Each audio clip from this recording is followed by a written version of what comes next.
Hello friends, स्वागत है आप सभी का बी कॉम्पिटिटिव यूट्यूब चैनल पे। आज का हमारा टॉपिक है प्रेजेंट कंटिन्यूअस टेंस। तो आइए जानते हैं इसके बारे में। प्रेजेंट कंटिन्यूअस टेंस जिस वाक्य के अंत में रहा है, रहे हैं, रही हैं आए, इन वाक्यों में प्रेजेंट कंटिन्यूअस टेंस के वाक्य कहलाते हैं। अभी प्रेजेंट कंटिन्यूअस टेंस के जो पॉजिटिव फॉर्म्स हैं वो कैसे लिखे जाते हैं उसके बारे में बात करेंगे। तो जो सेंटेंस होता है उसका स्ट्रक्चर में पहले सब्जेक्ट रहेगा, उसके साथ इज, एम और आर जैसे एप्रोप्रिएट होगा वो लगेगा। फिर वर्ब का जो है फर्स्ट फॉर्म और उसके साथ आईएनजी लगेगा और उसके साथ बाद में ऑब्जेक्ट आता है। प्रेजेंट कंटिन्यूअस टेंस के जो साधारण वाक्य होते हैं उसमें सब्जेक्ट के साथ हेल्पिंग वर्ड जैसे कि इज, एम, आर आदि का प्रयोग किया जाता है और वर्ब की जो फर्स्ट फॉर्म का उसमें प्रयोग किया जाता है।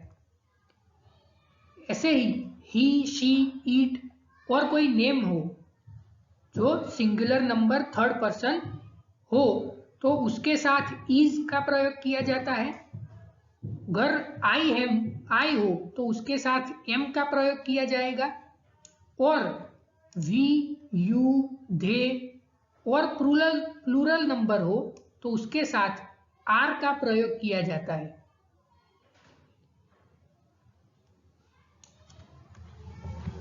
जैसे कि I am writing, we are writing, you are writing, they are writing, he is writing, she is writing। आपने गौर किया होगा कि यहाँ पे ही के साथ इज लगा है और ऐसे ही शी के साथ भी इज का प्रयोग किया गया है और आई के साथ एम का प्रयोग किया गया है और वी, यू और दे के साथ आर का प्रयोग किया गया है। तो ऐसे करके हम पॉजिटिव फॉर्म्स के सेंटेंस बना सकते हैं। अभी बात करते हैं नेगेटिव फॉर्म्स के सेंटेंस कैसे बनाएं।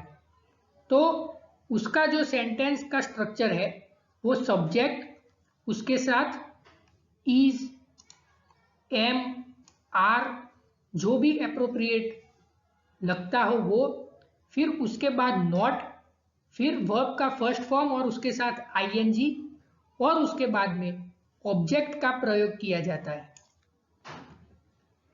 प्रेजेंट कंटिन्यूअस टेंस के जो नकारात्मक वाक्यों में helping word is, am, are के बाद नॉट का प्रयोग किया जाता है।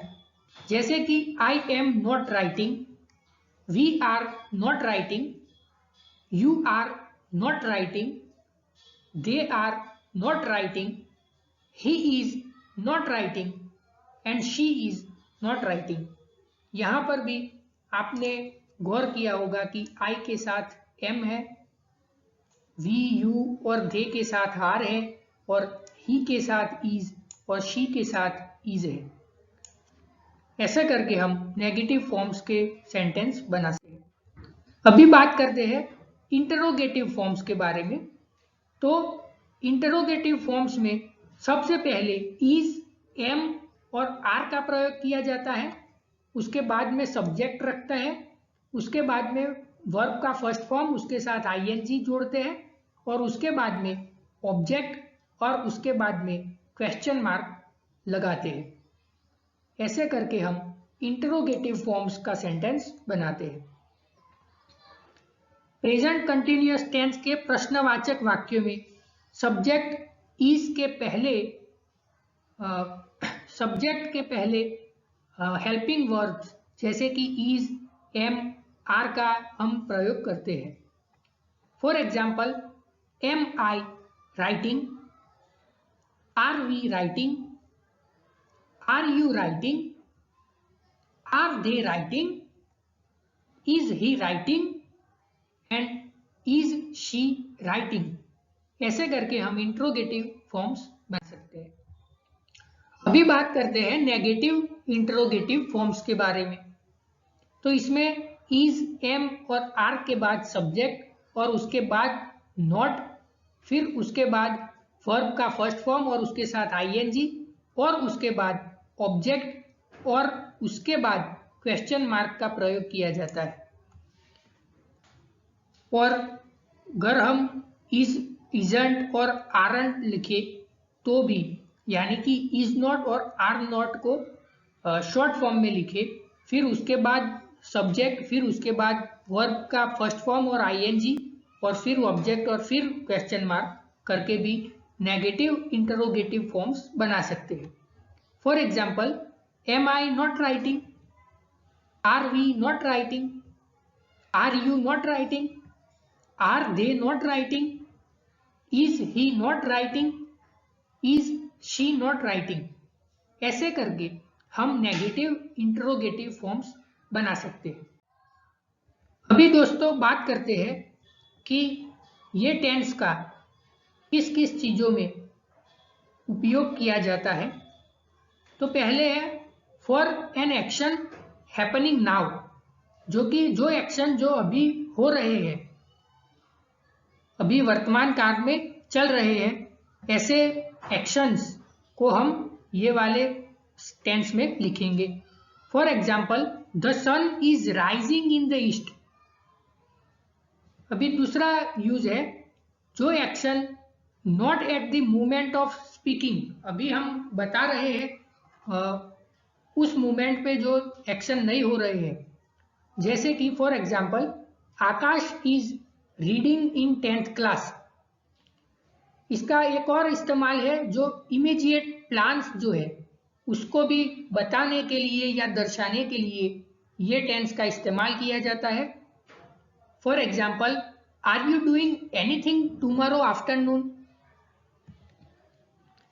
फॉर जो प्रीपेटेड है एंड कंटिन्यूअस जो एक्शन है उसको भी बताने के लिए यही टेंस का इस्तेमाल किया जाता है। For example, Gita is always losing his keys. और फॉर एवर जैसे वाक्यों में भी इसका इस्तेमाल किया जाता है। For example, you are for ever finding fault with others. Nowadays, nowadays, these days, still and at present जैसे जो वर्ड्स आते हैं उस सेंटेंस में भी ये वाला ही टेंस इस्तेमाल किया जाता है। For example, it is still raining. तो आपने गौर किया होगा कि इस सेंटेंस में और इस वाक्य में स्टिल का प्रयोग किया गया है, तो इसमें भी यही टेंस का इस्तेमाल किया जाएगा। तो फ्रेंड्स, इसी के साथ ही मैं आशा रखता हूं कि आपको इस वीडियो के जरिए बहुत कुछ जानने को मिला होगा। Thank you so much.